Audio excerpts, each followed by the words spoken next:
رمضان المبارک کا مہینہ آنے والا ہے. 1400 سال پہلے قرآن کی یہ آیت نازل ہوئی. یا ایھا الذین آمنوا کتب علیکم الصیام کما کتب علی الذین من قبلکم لعلکم تتقون.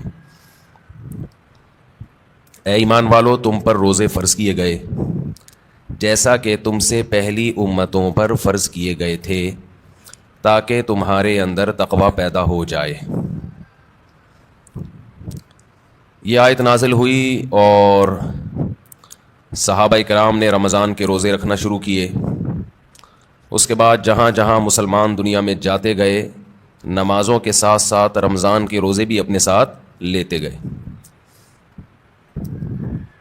اور آج پوری دنیا میں جب رمضان شروع ہوتا ہے تو کروڑوں لوگ روزہ رکھتے ہیں.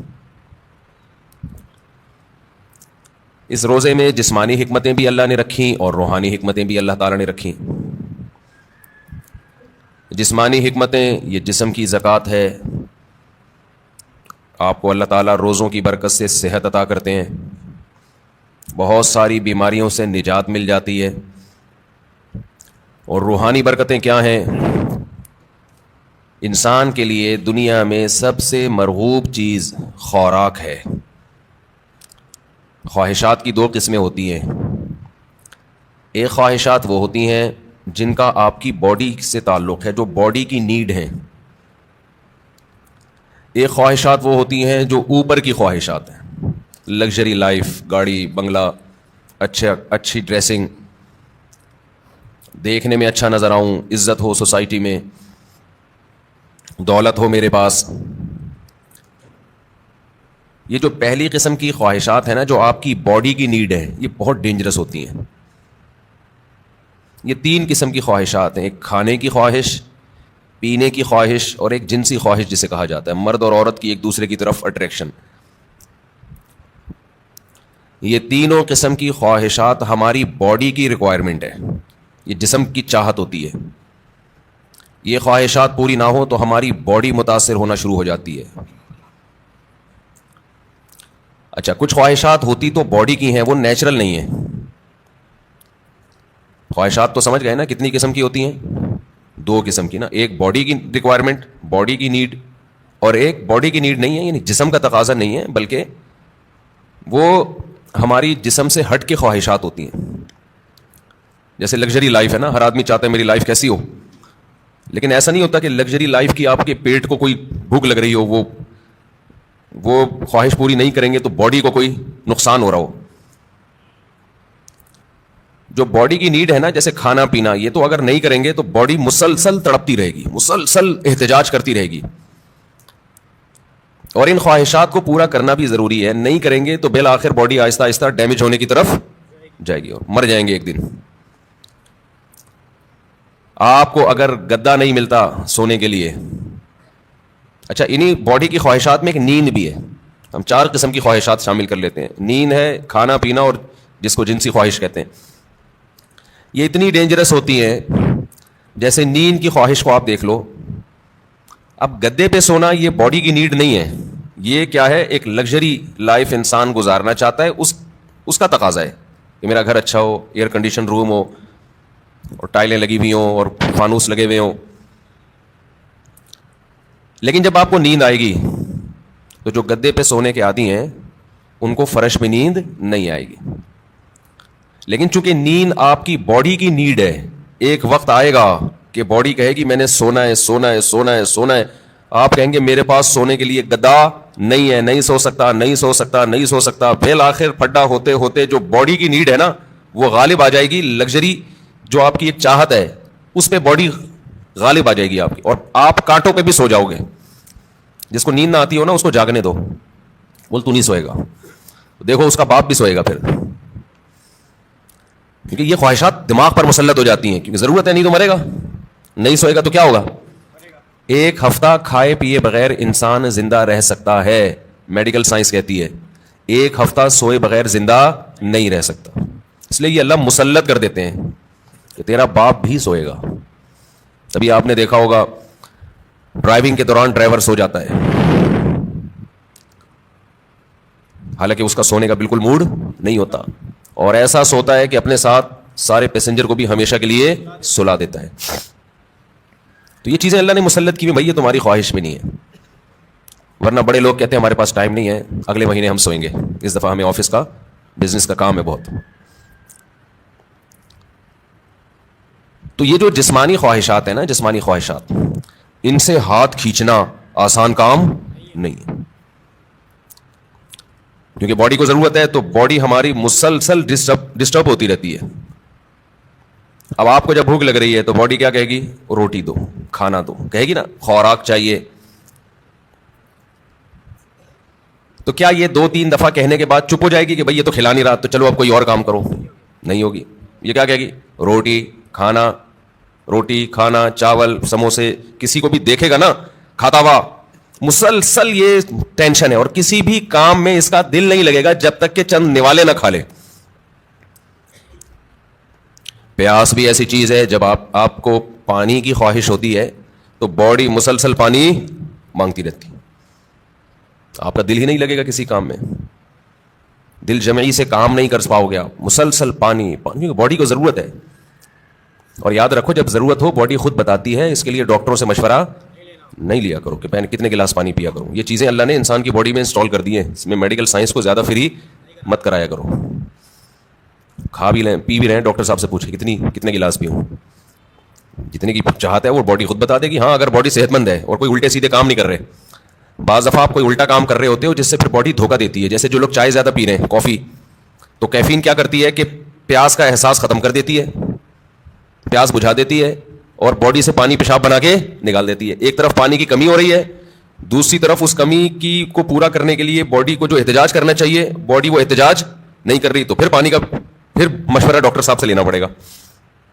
کیونکہ پھر باڈی آپ کا جو جسم ہے نا وہ اس کی کھوپڑی گھوم جاتی ہے اس کو پتہ ہی نہیں چلتا کہ کب پانی کی ضرورت ہے کب پانی کی ضرورت نہیں ہے.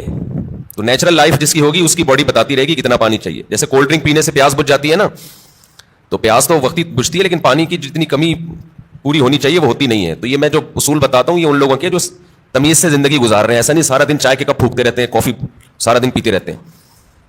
تو کیونکہ کافی اور چائے یہ نیچرل نہیں ہے, ہماری قدرتی غذا کا حصہ بول لو بھائی نہیں ہے. یہ تو بات کی ایجاد ہے کہ بھائی کیفین باڈی میں جاتی ہے تو بلڈ کا سرکولیشن بڑھا دیتی ہے, تھوڑا ایکٹیو ہو جاتے ہو آپ. تو یہ مصنوعی ایکٹیونیس ہے, یہ کوئی سچی مچی میں جسم میں طاقت نہیں آتی ہے.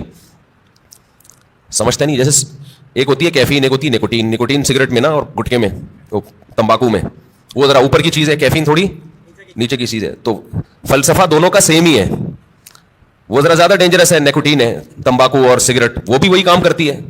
چائے ذرا کمزور چیز ہے اس لیے اس کا وہ نقصان نہیں ہے, اس کا سگریٹ کا نقصان زیادہ ہے. پھر اس میں دھوئیں شوئیں بھی ملا لیں تو اور پھر اور باڈی آپ کی سارے وٹامنس دھوئیں سے کیا ہو جاتے ہیں, پورے ہو جاتے ہیں. تو ابھی ایک بہت باریک لڑکا آیا, سگریٹ پیتا تھا نا, اتنا باریک, اس کی شادی ہونے والی ہے. میں نے کہا دھواں نکلے گا, یہ رسک نہیں لینا آپ. ایک تو آپ اپنی صحت دیکھو, اور سگریٹ کے کس طرح سے پھونک رہے ہو, تو جو اندر جا رہا ہے, جو ان پٹ ہوتا ہے آؤٹ پٹ وہی ہوتا ہے نا.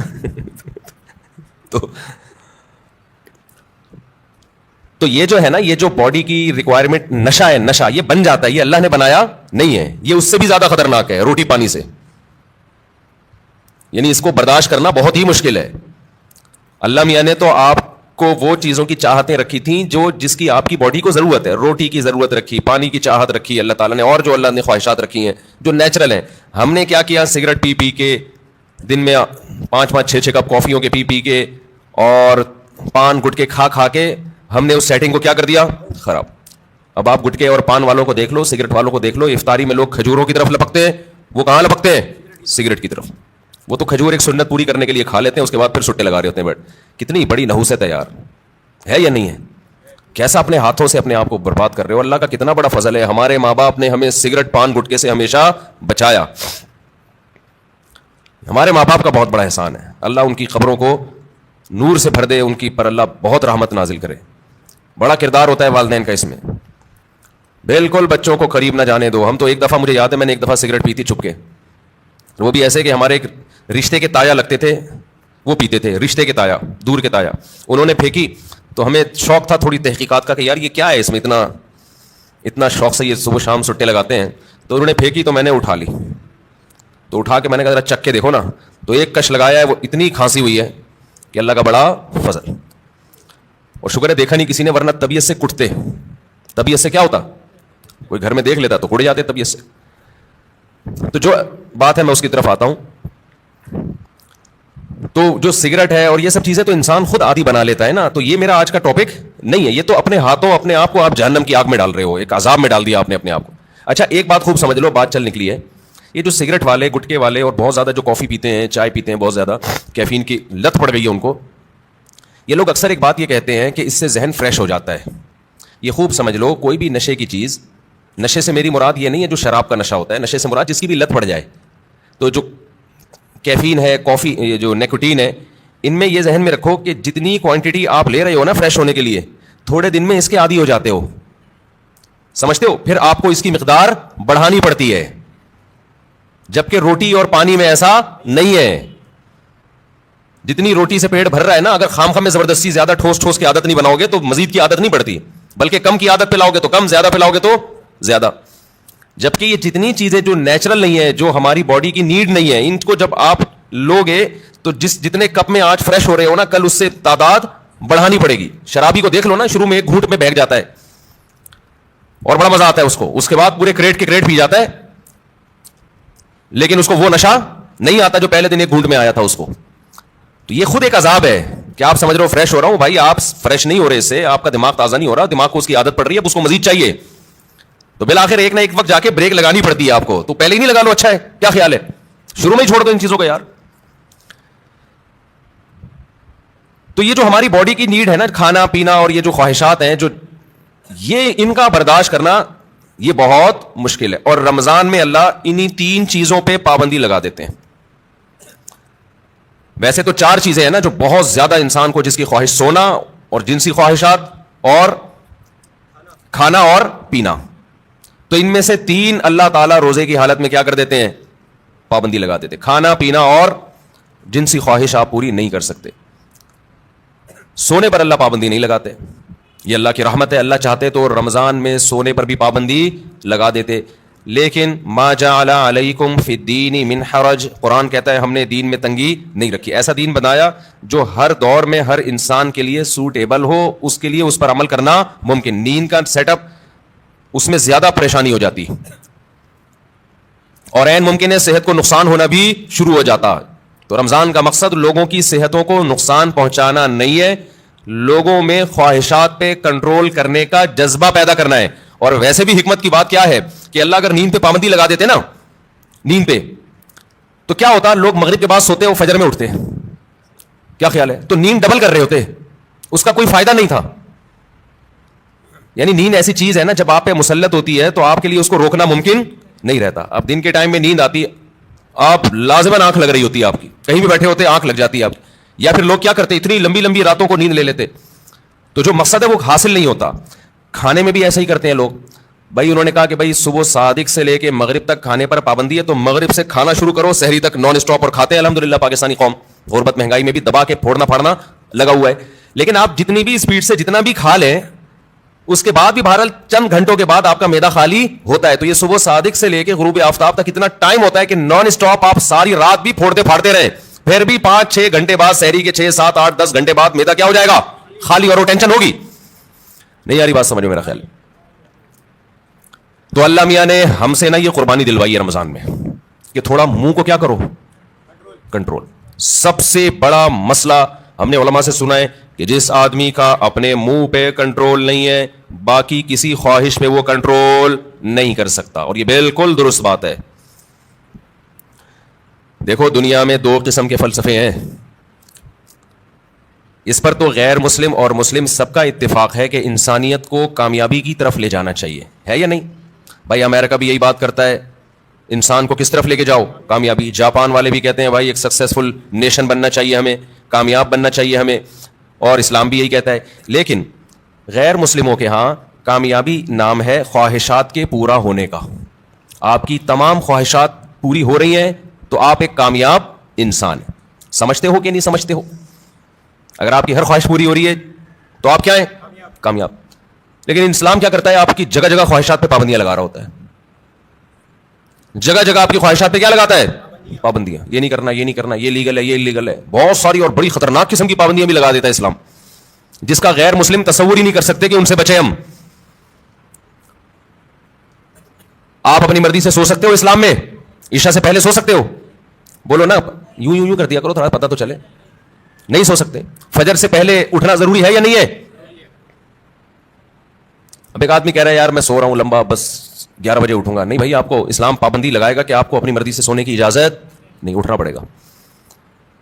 سردی ہے, وضو کا دل نہیں کر رہا, یخ ٹھنڈا پانی ہے, اسلام کیا کہے گا؟ غیر مسلم کیا کہے گا؟ بھائی نہیں اٹھو, یا اٹھ گئے ہو تو ہاتھ منہ مت دھو.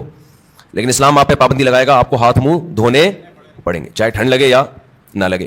بلکہ سردیوں میں وضو کرنے میں حدیث میں آتا ہے بہت زیادہ ثواب ہے, ایسے گناہ جھڑتے ہیں جیسے درختوں کے پتے جھڑتے ہیں سردیوں میں. پھر اسلام آپ پہ پابندی لگاتا ہے حلال حرام کی پابندیاں. نظر بھی اٹھا کے دیکھنے نہیں دیتا کسی انٹی کو. کتنی سخت پابندی ہے یہ نہیں ہے. گورا سوچ سکتا ہے اس پابندی, وہ تو نائٹ کلب میں جاتے ہیں, شراب پیتے ہیں, اور اسلام کہہ رہا ہے کہ نائٹ کلب جا کے زنا کرنا تو بہت ہی بڑا جرم ہے. لا تقربوا الزنا, قریب بھی نہیں پھٹکنا. کوئی انٹی جا رہی ہے اس نیت سے دیکھ لوں کہ یار کیسی ہیں, یہ بھی آپ کے لیے کیا ہے؟ Not allowed. اچھا, جو غیر مسلم لوگ ہیں ان کے ہیں کہ انسان کی ہر خواہش پوری ہو, وہ سمجھتے ہیں کہ یہ کامیابی ہے. حقیقت پتہ ہے کیا ہے؟ جس کی ہر خواہش پوری ہوتی ہے وہ ڈپریشن کا مریض بنتا ہے. یہ بات خوب اچھی طرح کھوپڑی میں بٹھا لو. جس کی ہر خواہش پوری ہوگی وہ کیا ہوگا؟ وہ اسٹریس اور ڈپریشن میں جائے گا. وجہ اس کی ہے کہ آپ کی ہر خواہش پوری ہو سکتی نہیں ہے. اگر ہو رہی ہے نا تو اس کا نتیجہ نکلے گا کہ آپ میں خواہشات پہ کنٹرول کرنے کی طاقت ختم. ایک اسٹیپ ایسا آتا ہے جہاں کوئی نہ کوئی خواہش آپ کو قربان کرنی پڑتی ہے. دنیا میں کوئی شخص, فرعون بھی ایسا نہیں گزرا کہ اس کی ہر خواہش دنیا میں پوری ہوئی ہو. ساری پوری ہو رہی تھی, موسیٰ علیہ السلام آ گئے, ایک دم دماغ کھٹکا نا اس کا, یہ کیا ہو گیا بھائی؟ یہ تو ہوتا ہے. جتنی بھی آپ کے اندر خواہشات ہیں نا, پوری کرتے رہیں, کہیں نہ کہیں آ کے قدرت کی طرف سے بیریئر کھڑے ہو جاتے ہیں آپ کی راہ میں, اور آپ خواہشات پوری کرتے کرتے یوز ٹو ہو چکے ہوتے ہو. آپ کو خواہشات پہ کنٹرول کرنے کی عادت نہیں رہتی. پھر آپ جاتے ہو اسٹریس میں, ڈپریشن میں, اور چیخو پکار, مار دھاڑ. جیسے جو بچے زیادہ لاڈ پیار میں پلتے ہیں وہ بچے شور شرابہ زیادہ مچاتے ہیں. جن بچوں پہ ماں باپ کا کنٹرول ہوتا ہے کہ کچھ خواہشات پوری کر دی, کچھ پوری نہیں کی, وہ بچے بھی کنٹرولڈ ہوتے ہیں. یقین نہ آئے تو جا کے مشاہدہ کر لو. میں نے بہت سے بچے ضدی دیکھے, چیزیں اٹھا کے پھینک رہے, کوئی بات نہیں مانتے. وجہ اس کی ہے کہ ماں باپ ان کی ہر بات مانتے ہیں. نہیں آ رہی سمجھ میں, پتہ نہیں آپ لوگ لاڈلے بچے ہیں اپنے ماں باپ کے یا لاڈلے نہیں ہیں, تو یہ تو اللہ ہی جانتا ہے. لیکن ہم نے ایسے بچے مارکیٹ میں دیکھے, ہر خواہش پوری ہو رہی ہے, بچہ چڑچڑا ہو گیا. اچھا, جس بچے کے ساتھ اس کا کوئی بہن بھائی نہ ہو وہ بھی چڑچڑے ہو جاتے ہیں. اس کی وجہ یہ کہ بہت زیادہ لاڈ پیار اس اکلوتے کو مل جاتا ہے. کیا ہوتا ہے؟ اکلوتے. دوسرا مارکیٹ میں قریب العمر ہوتے نہیں ہیں, 2-4, تو ماں باپ کی ساری لاڈ کا اور پیار کا مرکز یہ اکلوتا. اس کی ہر خواہش پوری. آپ میں سے کوئی اکلوتا ہو تو پیش کی معذرت. نتیجہ کیا نکلتا ہے؟ اس کی طبیعت میں چڑچڑاپن پیدا ہونا شروع, مار دھاڑ. وہ سوسائٹی میں بسا اوقات ایک کامیاب انسان بن کے سروائیو نہیں کر پاتا. اچھا, ہمارے ایک ریلیٹیو کے یہاں نا ایک بچہ ہوا, پھر ان کے یہاں فوراً دوسرا ہو گیا اگلے سال. رپورٹ دیکھیں, رپورٹ. ہوا یہ ہے کہ جب فوراً دوسرا آ گیا 1-2 سال کے بعد مارکیٹ میں, تو جو پہلا والا تھا نا, اب اس کو تھوڑی سی جیلسی بچوں میں ہوتی ہے کہ دوسرے کو پیار کرو تو اس کو غصہ آ رہا ہے کہ اس کو کیوں پیار کر رہے ہو. بچے کرتے ہیں ایسے, آپ نے دیکھا ہوگا. تو لوگ کہہ رہے ہیں کہ یار یہ جو ان کے ریلیٹیو ہے نا, کہنے لگے کہ یہ غلط ہوا, پہلے والے کے ساتھ ظلم ہوا ہے. ابھی اس کی عمر تھی, اس کو محبتیں ملتی, توجہ کا مرکز بنتا. مارکیٹ میں دوسرا آ گیا, جو محبت پوری اس کو ملنی چاہیے تھی وہ ڈیوائڈ ہو کے آدھی کہاں جا رہی ہے, تو یہ پہلے والے کے ساتھ ظلم ہے. سمجھتے ہو بات کو؟ تو بھائی یہ پہلے والے کے ساتھ ظلم نہیں ہے, اس کی ٹریننگ کا حصہ ہے کہ تو دنیا میں اکیلا باپ نہیں ہے, تمہارے بہن بھائی بھی ہوں گے. ابھی سے اس کے اندر برداشت پیدا ہو رہی ہے. حقیقت ہے, اس کے دل میں ایک جذبات ہوتے ہیں حسد کے. بچوں میں ہوتا ہے, بہت زیادہ جیلسی ہوتی ہے بچوں میں. ایک کو کچھ دو نا تو دوسرے کو ضرورت نہیں بھی ہو, صرف اس کو تپانے کے لیے مانگتا ہے کہ مجھے کیوں نہیں دیا. تو یہ جو برداشت اس میں پیدا ہوگی نا, جب ماں باپ دوسرے کو پیار کر رہے ہیں اور اس کو غصہ آ رہا ہے, یہی غصہ قدرت چاہتی ہے کہ آئے تاکہ اس میں کنٹرول پیدا ہو. یہ نہیں ہوتا نا تو یہ بڑے ہو کر عذاب بنتا ہے. پھر بڑے ہو کر پھر کیا ہوتا ہے کہ یہ کیوں آ گیا دنیا میں, میرے باپ کی وراثت جو مجھے ملنی تھی اس کو کیوں مل رہی ہے, یہ اس میں شریک کیوں ہو رہا ہے. پھر یہ یہاں تک جاتا ہے معاملہ, شروع میں یہ مسئلہ کیا کر دو, ختم کر دو کہ بیٹا اس گھر میں اور بھی ہیں, اور ممکن ہے مفتی صاحب کے بھی میں بیانات سننا شروع کیے تو اسپیڈ اور بھی بڑھ سکتی ہے ہماری, این ممکن ہے اگلے سال نیا ماڈل بھی آ سکتا ہے. تو اب یہ جلتے ہی رہو بیٹھ کے یار, اسی کو قبول کرو. اور پھر ایک اہم بات یہ کہ بچہ ماں باپ کی توجہ کے لیے بہن بھائی کو وقتی طور پہ برداشت نہیں کرتا, لیکن اللہ نے ایک ایسا بچے میں ایک سافٹ ویئر ڈالا ہوا ہے کہ وہ اپنے بہن بھائیوں سے محبت بھی ٹوٹ کے کرتا ہے. یہ تو آپ اس کو دے رہے ہو نا, ماں باپ اس نئے ماڈل کو جب پیار کرتے ہیں محبت دیتے ہیں تو پرانے ماڈل کو تکلیف ہوتی ہے, یہ ہے اس کی جیلیسی. لیکن آپ ذرا کوئی تھرڈ پرسن اس نئے ماڈل کو ہاتھ اٹھا کے دیکھے, پرانا ماڈل آڑ بن کے کھڑا ہو جائے گا کہ میرا بھائی ہے میری بہن ہے, تو کون ہوتا ہے ہاتھ اٹھانے والا. تو یہ جو محبت اور قربانی کا جذبہ ہے یہ بھی نئے اور پرانے میں جب کم وقفہ ہوگا اور نیا ماڈل جلدی آئے گا تو پرانے ماڈل میں اپنے بہن یا بھائی کے لیے لڑنے کا جذبہ یہ بھی جبھی پیدا ہوگا. نہیں آ رہی بات؟ اور یہ تھوڑا سا نئے اور پرانے کو بڑا ہونے دو, پھر ان کے آپس میں کھیل کود دیکھو, محبتیں دیکھو کیسی ہوں گی. تو یہ جو فضول قسم کے لبرل لوگوں کی فضول باتیں ہیں نا کہ ابھی تو پرانے والے کو ٹائم زیادہ چاہیے تھا, ایکچولی نیا والا آ گیا مارکیٹ میں, تو ایکچولی یہ ٹوپی ڈرامے یہ کسی اور کو دنیا سکھانا جا کے ساری نیچرل لائف کا بیڑا غرق کر دیا. بچے کو اپنے جیسا بچہ چاہیے بھائی کھیلنے کودنے کے لیے, اس کو ماں باپ سے زیادہ ضرورت بہن بھائیوں کی ہے. ماں باپ تو صرف کیئر کرتے ہیں کہ کیا کر رہا ہے, خراب تو نہیں ہو رہا, سٹے تو نہیں لگا رہا ہے, ایسا تو نہیں تایا نے سگریٹ پھینکی اٹھا کے پی رہا ہے. ماں باپ کا کام صرف یہ نگرانی کرنا ہے. باقی تو اس کو جو اس کی جو انٹرٹینمنٹ والی لائف ہے جو اس کو انٹرٹین کرے گی وہ تو بہن بھائی کریں گے. خوش رہے گا, کھیلے گا, کودے گا, انہیں سے سیکھے گا, مارے گا, روئے گا, پٹے گا بھی, پیٹے گا بھی, یہی تو لائف ہے اس کی. ہر خواہش پوری ہونے سے انسان بنتا نہیں ہے بلکہ بگڑتا ہے. بچوں کی سیلف رسپیکٹ, ہم بھی اس کے قائل نہیں ہے کہ بچوں کو مارا پیٹا جائے, ماں باپ بگاڑ دیتے ہیں مار پیٹ کے, لیکن یہ جو سیلف رسپیکٹ اور یہ ابھی اس کو بڑا ہونے دو میرے بھائی, ابھی چھوٹا ہے, ابھی اس کو تربیت کی ضرورت زیادہ ہے. اس کو بدتمیزی مت کرنے دو بڑوں کے ساتھ. اس کو بتاؤ تم چھوٹے ہو ابھی بیٹا, تم ہمارے باپ ہم ہی ہیں, محبت ملے گی آپ کو, لیکن ہمارے باپ بننے کی کوشش مت کرنا. جو گھر میں پکے گا تیرا باپ بھی وہی کھائے گا. وہ میرا بیان مشہور ہوا تھا نا, پاٹھا کھا لو پاٹھا. بچوں سے مائیں پوچھتی ہے نا بیٹا پاٹھا کھا لو, نہیں پاٹھا نہیں کھاؤں گا, اچھا چلو ڈبل روٹی کھا لو, نہیں ڈبل روٹی نہیں کھاؤں گا, اچھا چلو اس پہ یہ جیم لگا دوں, نہیں جیم کیوں لگایا, یہ وہ پورا بڑا زبردست میم چلی تھی وہ. تو وہ اس کی اماں آخر میں اس کو جب سمجھایا ایک تھپڑ لگا, یہ کھا لے گا جو تو کھلائے گی وہی کھائے گا. کہتی نہیں بچوں کو موٹیویٹ کرو. اس میں نے کہا تھا موٹی تو اپنا تو ویٹ کر, پہلے تجھے خود اپنے منہ پہ کنٹرول نہیں ہے تو بچے کو کہاں سے تو کنٹرول سکھائے. ہماری والدہ تو ہمیں بتاتی تھی یہ کھا لو, اور چمٹا گرم گرم ہوتا تھا. بعض دفعہ مجھے بچپن سے شوق تھا مرغوب غذائیں کھانے کا. آلو کی بھجیا پکی ہوئی ہوتی تھی بعض دفعہ گھر میں, اور مولی کی پتہ نہیں پتے بعض دفعہ ہماری اماں کو بڑا شوق تھا, ہمیں نوالا حلق سے ہی نہیں اترتا تھا, ہمیں نہیں یاد پڑتا. ہماری اماں نے کہا چل تمہارے لیے میں یہ کر لیتی ہوں, یہ کھانا پڑے گا آپ کو, گھر میں کیا ہے یہی پک. تو اب ہم نہیں غصہ کر سکتے تھے. ہماری اماں چمٹا دکھاتی تھی, چمٹا یہ لگے گا, لگاتی نہیں تھی لیکن ڈراتی تھی. اور جب ہم دیکھتے تھے کہ ہمارے والد صاحب بھی وہی کھا رہے ہیں, ہم سوچتے تھے ہمارا باپ بھی یہ کھا رہا ہے تو تیرے باپ کو بھی یہ کھانا پڑے گا. اور یہ ذہن میں رکھو, یہ جو خواتین پریشان ہوتی ہیں ایکچولی بچے کی غذائی ضرورت پوری نہیں ہو رہی, بچہ ایکچولی وہ جو آلو کی بھجیا پکی ہے وہ کھا نہیں رہا, تو ایکچولی اس سے منرلز کی کمی, بچے میں کوئی کمی نہیں ہوتی. اتنا زیادہ ضروری نہیں ہے کھانا پینا جتنا بنا لیا لوگوں نے. بڑھے گا وہ, اس کا باپ بھی بڑھے گا. یہ جو قد بڑھتا ہے نا, ڈاکٹروں سے ہم نے پوچھا ہے, کہتے ہیں بھائی یہ جس کا بڑھنا ہے نا اس کو کم کھلاؤ گے تو بھی جائے گا وہ اوپر, جس کا نہیں بڑھنا نا, جس کے باپ دادا ہی سارے چھوٹے چھوٹے سے ہوں تو جینز میں ہی اس کے قد نہیں ہے, تو اس کو آپ کتنے بھی پراٹھے کھلا دو, مرغیاں کھلا دو, دودھ پلا دو, وہ اس کا باپ نہیں بڑھا تو یہ کہاں سے بڑھے گا. سمجھتے ہو, اکثر بتاتا ہوں نا, ایک آدمی نے ایک چھوٹے سے قد کی خاتون سے شادی کر لی تو بچے بڑے ہی نہیں ہو رہے تھے, تو وہ خاتون کھلا رہی ہیں بچوں کو, بیٹا کھا لو بڑے ہو جاؤ گے. کہتا ہے یہ بڑے نہیں ہوں گے, یہ اور چھوٹے ہوں گے, ان کے ساتھ کے پودے لایا تھا وہ بڑے ہو گئے ہیں, یہ اتنے کے اتنے ہی ہیں. تو یہ نا بچوں کے کھانے پینے کو زیادہ سروں پہ مسلط مت کیا کرو,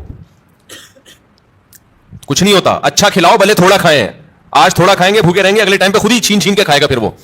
تو یہ بازاری چیزیں نہیں کھانے دو بس بچوں کو. جتنی بازاری چیزیں ہیں نا, میں نے تو تجربے کیے ہیں بچوں کے اوپر, اپنے بچوں پہ. جب بازاری چیز کھلائی بیمار ہوئے اور بچا کے رکھا فٹ فاٹ. اچھا میرا ایک بیان تھا, اس کی میں وضاحت کر دوں.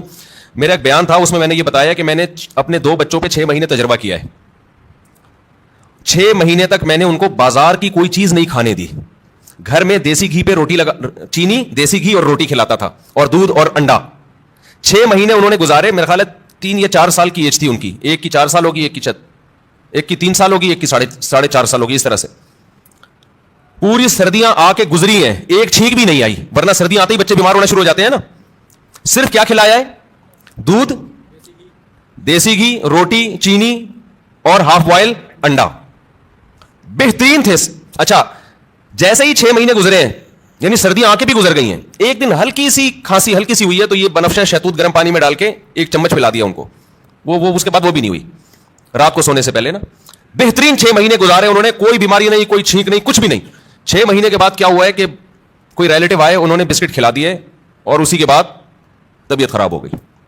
پہلے تو پیٹ خراب ہوا, پھر کسی نے کولڈ ڈرنک پلا دی, پھر یہ ہوا, پھر وہ وغیرہ وغیرہ وغیرہ. مجھے اندازہ ہو گیا کہ یہ جو بچوں کی صحت کا مسئلہ ہے نا, گھر کی چیزیں کھلاؤ گے تو ایک دم بہترین صحت رہے گی. اچھا اس پہ میرے کچھ لوگوں نے اعتراض کیا کہ لو بھائی مفتی صاحب چینی کھلا رہے ہیں بچے کو, چینی کون سی کوئی نیچرل ہے؟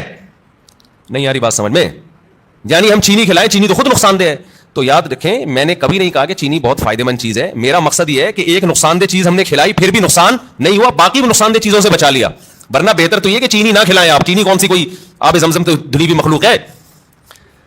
نہیں آ رہی سب ان کی سمجھ بات نہیں آ رہی ہے بھائی. چینی جو ہے نا, چینی وہ خود بھی کوئی اچھی چیز نہیں ہے, لیکن ایک غلط چیز بھی کھلا دی, 20 غلط چیزوں سے بچا لیا تو بھی اس کی اتنی برکتیں نظر آئی ہیں.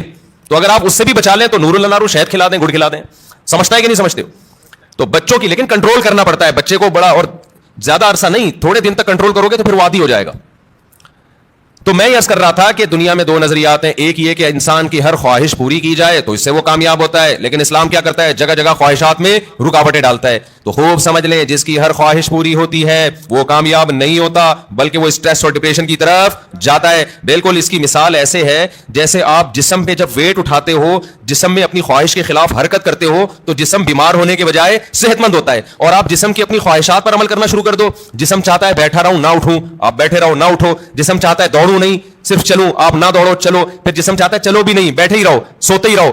تو اس سے جسم کو کیا طاقت اور انرجی جمع ہو کے خوشحال زندگی ملے گی, یا جسم کا بیڑا غرق ہو جائے گا. تو ایسے یاد رکھو, انسان کی روح اس وقت خوش ہوتی ہے جب روح پہ بوجھ ڈالا جائے, روح باڈی بلڈنگ کرے, روح جاگنگ کرے, روح ویٹ اٹھائے. اور یہ ٹینشنوں کے ویٹ ہے جو روح اٹھاتی ہے. اگر یہ روح کی آپ ہر خواہش پوری کرنا شروع کر دیں گے تو جیسے باڈی کی ہر خواہش پوری کرنے سے باڈی کا بیڑا غرق, تو اسی طرح روح کی ہر خواہش پوری کرنے سے روح کا بیڑا غرق ہو جاتا ہے. سمجھ میں نہیں آ رہی میرا خیال ہے بات؟ تو اپنی خواہشات کے خلاف چلنا سیکھیں. ہاں ہر خواہش کی مخالفت نہیں. جیسے آپ نے باڈی, جب جو لوگ جم جاتے ہیں ویٹ اٹھانے کا دل کرتا ہے کیا؟ نہیں کرتا نا, بس جسم پہ بوجھ ڈال کے اٹھا رہتے, تبھی یوں آنکھ کی آوازیں بھی آ رہی ہوتی ہیں. اگر مزہ آ رہا ہوتا تو ویٹ اٹھاتے واہ واہ واہ ہنسی آ رہی ہوتی. ایسا تھوڑی ہے. تو اسی طرح یاد رکھیں, ہاں ویٹ حد سے زیادہ اٹھائے گا تو باڈی خراب ہو جائے گی. اسی طرح روح پہ جب بوجھ حد سے زیادہ پڑ جاتا ہے تو پھر روح خراب ہونا شروع ہوتی ہے. لیکن یہ اللہ کی رحمت ہے کہ اس نے ہماری روح پہ حد سے زیادہ بوجھ ڈالا ہی نہیں ہے. اگر اللہ کہہ دیتا 24 گھنٹے کے روزے رکھو پورے رمضان, اور سحری میں صرف 10 منٹ کھانے کی اجازت ہے, 23 گھنٹے 50 منٹ بھوکے رہنا ہے, 10 منٹ کیا کرنا ہے, کھانا کھانا ہے, تو شاید یہ ہماری طاقت سے زیادہ بوجھ ہم پہ ڈال دیا جاتا. مرتے پھر بھی نہیں, اتنی جلدی مرتا نہیں آدمی بھوک سے, یاد رکھو. لیکن یہ ممکن ہے کہ ہم پہ ہوتا نہیں ہم سے. ما جعل علیکم فی الدین من حرج, اللہ کہتے ہیں اعتدال سے بوجھ ڈالا ہے. اللہ کہہ دیتا 50 نمازیں پڑھو تو پڑھنی پڑتی کہ نہیں پڑھنی پڑتی؟ کتنی ٹینشن والا کام ہو جاتا بھائی, کتنی ٹینشن والا کام. اللہ میاں نے 5 رکھی, اور وہ بھی دن کے 2 کناروں پر رکھ دی 2 نمازیں. اور صرف عصر اور مغرب ایسی ہیں جو جلدی جلدی آتی ہیں, ورنہ بڑا فاصلہ ہے 2 نمازوں کے درمیان. اللہ میاں نے حکم دیا نظر کی حفاظت کرو, لیکن ساتھ میں نکاح کی ترغیب بھی دے دی. تو آسان کر دیا نا. اگر یہ ہوتا کہ عیسائیوں میں پادریوں کی طرح پادریوں کو حکم تھا کہ شادی نہ کرو, جیسے کہ انہوں نے خود بنایا بتا, ان کے مذہب کا نہیں تھا, لیکن دوسری طرف زنا پر بھی پابندی, تو ڈپریشن میں جاتے کہ نہیں جاتے؟ اللہ میاں نے کہا بھائی نظر کی حفاظت کرو, اور یہ بھی ہمارے فائدے کے لیے. اگر اللہ حکم دیتے نظر کی حفاظت نہ کرو لیکن صرف زنا سے بچو, تو زنا سے بچنا بہت مشکل ہو جاتا, کیونکہ جو برائیوں میں پڑتے ہیں نظر کی حفاظت نہیں کرتے ان کے لیے زنا آسان ہو جاتا ہے, اور جو نظر کی حفاظت کرتے ہیں ان کے لیے زنا مشکل ہوتا ہے. تو یہ بھی ہمارے فائدے کے لیے حکم دیا کہ بھئی ایسا کام ہی مت کرو کہ اس کی طرف تمہاری برائی کی طرف توجہ جائے تمہاری. اللہ میاں نے حکم دے دیا ماں باپ کی اطاعت کرو, فرما برداری کرو, لیکن اس کی بھی ایک لمٹ رکھ دی, ایک حد رکھ دی. یعنی کوئی ایسا حکم نہیں ہے جو ایسا بوجھ ہم پہ ڈالا جا رہا ہو جو ہمارے بس میں ہو ہی نہیں. سود کو حرام قرار دے دیا, لیکن مزاربت اور شرکت کو جائز قرار دے دیا. آپ کسی کو لون دے کے متعین نفع لیتے ہو کہ 1 لاکھ پہ 2,000 روپے 5,000 حرام ہے, لیکن ایسا نہیں کہ پابندی لگا دی. اللہ نے کہا یہی 1 لاکھ روپے دو, جو پروفٹ ہوگا اس میں شرکت کر لو. سمجھ میں آ رہی ہے بات؟ جو پروفٹ ہوگا اس میں کیا کر لو بھائی, تجھے جتنا پروفٹ ہوگا اس میں اتنے فیصد میرا. اور وہ گھننا بن کے پروفٹ بتانا پڑے گا اس کو. اور جو سرمایہ دار لوگ ہیں نا وہ پروفٹ بتانا نہیں چاہتے, وہ کہتے ہیں ہم آپ کے 1 کروڑ سے جتنا بھی اٹھائیں آپ کو اتنا ملے گا بس. اسلام کہتا ہے نہیں بھائی, پیسہ اس کا لگ رہا ہے تو اس کو بتاؤ تو صحیح کتنا کما رہا ہے تو. ابھی 1% بھی دو گے نا آپ.